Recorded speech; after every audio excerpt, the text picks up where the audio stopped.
San Francisco's police department is once again embroiled in controversy over some highly disturbing racist text messages. At the center of the scandal is Officer Jason Lai.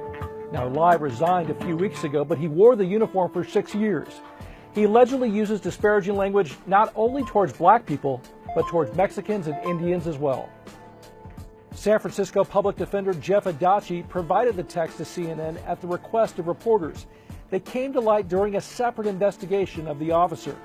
Lai's attorney told us that the texts are not reflective of who he is, and there's no evidence that he carried out any of those sentiments as an officer.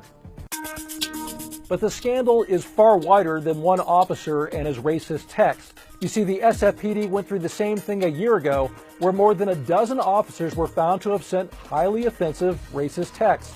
In both cases, the discoveries were accidental. The officers were being investigated for various crimes when officers basically stumbled upon the messages while looking through phone records.